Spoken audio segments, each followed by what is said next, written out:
turning elementary school kids into authors on this week's Friday Focus from NPR News 91. Hello, I'm Steve Jess. Could the next great American author, the next Ernest Hemingway or F. Scott Fitzgerald, be right around the corner in your local elementary school? For the past 3 years, Boise teacher Heather Glass has made it her business to give budding authors a chance through a unique after-school program. Hannah Bankhead recently sat in on one of Glass's writing clubs at Boise's Lowell Elementary. All right, you guys all ready?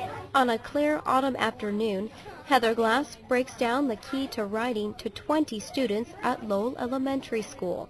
Today is week 2 of revising our stories. Thanks to a grant from the Laura Moore Cunningham Foundation and funding from individual schools, Glass gives 160 kids extra instruction on a subject that confuses even some adults: how to clearly express your ideas on paper. Students spend a semester writing a story, illustrating it, and finally publishing it in a hardbound copy. I want to get you guys imprinted in your heads that the biggest part of writing is revising. Writing our stories with quick. Revising our stories is what takes the time. And by day 5, you're going to be like, Miss Glass, if I have to read my story one more day, my hair's going to fall out. It's hard, and that's how it is for all writers. It's the hardest part of writing is revising, and so just accept that. Know that that's part of it, but it's also fun. Besides revising, she tells students they need to learn how to give their characters voices. You get to do what a television set and movies can't do, except you hire really good actors that can put facial expressions on and can do certain things that we can guess what they're thinking. But as an author, you get to write what your characters are thinking, and that brings your story more to life. When you just have a little frog hopping along and we don't know how he thinks, but all of a sudden you start talking about how high he hops because he wants everybody to notice him. Do you see how it starts adding to the story? Glass pulls out a makeshift book of a student's story. It's several pieces of paper cut in half and stapled at the corner. But as Glass reads the manuscript, we begin to understand the evolution the book's author, 9-year-old Alyssa Milstead, is going through. Okay, here was her beginning last week. It was the beginning of her story, and her story is about the struggles a little girl has moving to a new school. So her story first started like this. "Dinner time," shouted Mr. Stevenson from the dining room. "Fine," shouted Nina as she clomped down on the stairs. "Can you set the table?" Mrs. Stevenson asked. "It'll be a big help." "Well," Nina said as she looked at her feet. "Is that pulling you in?" "No." "Okay, now listen to her beginning after last week." "Nina Stevens, please come to the office," a loud, shrilling voice of Miss Melinda Behaven, the school secretary. "Oh, no," thought Nina, "I'm in trouble." When she got to the office, both her parents and the principal were there. Nina gasped. This was the kind of thing that would happen if she was in trouble. Are you pulled in? Yeah. Glass taught elementary school for 10 years before becoming a full-time writing club instructor. She started these clubs as a way to get her foot in the door as a regular writing teacher. But the response to the first writing club at Taft Elementary School was so overwhelming, she changed her plans. The principal and I guessed maybe 8 kids would sign up, and 43 kids came through the door the first day. And so throughout that year I documented everything, and I wrote a grant to the Laura Moore Foundation the following year, and I was fortunate enough to receive a grant through that foundation, and then I was able to start writing clubs in 3 schools. And now this year I'm really working on expanding it into other schools. And what I'm hoping for is looking for volunteers and people that want to get into the schools and teach these after-school writing clubs. The students work on their stories for a complete semester. The first few weeks they write a first draft.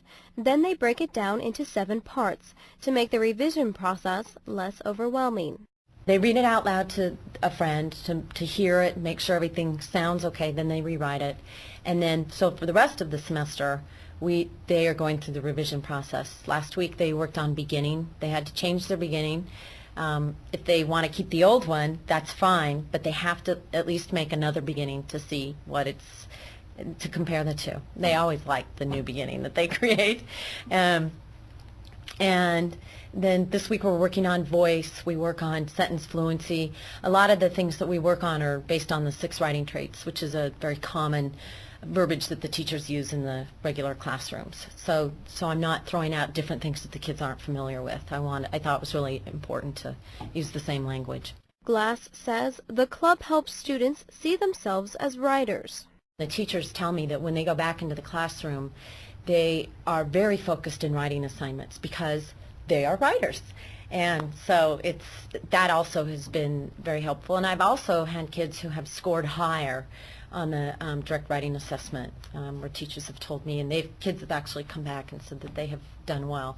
I don't know if it's because of the writing club specifically, but I think that that whole thing of a child feeling as though they're a writer and the fact that they focus more on writing is going to lead to higher achievement. Over the past 3 years, Glass has founded 3 writing clubs. They're popular among students, but it's not easy to tell whether they really contribute to higher scores on statewide writing tests given to 4th, 8th, and 11th graders. On the other hand, something must be working at Lowell Elementary. Allison Westfall, a spokeswoman for schools superintendent Marilyn Howard, says writing test scores at Lowell have improved significantly from 2001 to 2002. She says the more students practice writing, the better. If students can practice the skill in a way that they enjoy, and with the guidance of a teacher or an adult who can help outline the skills, help direct them to improve their skills, you'll likely see a difference. Improving her writing skills is exactly what 9-year-old Alyssa Milstead loves to do. She wants to become a writer, and she sees Heather Glass's writing club as an important step in that process. You can express yourself better than acting, almost. I mean, I've always liked to act, but I even like writing better. I even like making up stories in my head. And some people always ask why I look so far away when I'm doing monkey bars. See, that's why I have calluses. And that's what I'm doing. I'm making up stories. My problem is that I have trouble writing them down. With Heather Glass's help, Alyssa has an ending to her story, though she's still revising it. Nina felt warm tears sliding down her face. The rest of the afternoon was a blur.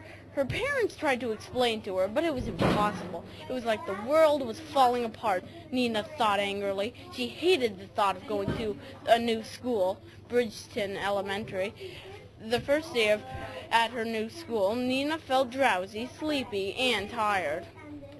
Nina felt disappointed. She longed for a new friend. Math, history, and reading flew by. Finally, recess came. Nina thought that she would never, ever get friends. "Hello," some voice said. Nina turned around. There was a girl standing there with light brown hair and hazel eyes. She seemed nice, Nina thought. The girl and Nina chatted all recess. Nina learned her name was Emily, and she moved here about a month ago. Nina had a friend. Maybe she'd like it after all. Currently, Heather Glass is the only person running after-school writing clubs in Boise, but she's looking for volunteers. She says anyone who enjoys writing and kids would be a great club leader. I'm Hannah Bankhead. Heather Glass has written a book called Write On as an instruction guide for anyone who wants to start their own writing club. The book includes instructional materials and daily lesson plans on writing, revising, and illustrating. For more information about her book and writing clubs in general, you can call Lowell Elementary School. That's Friday Focus for this week from NPR News 91. I'm Steve Jess. Thanks for listening.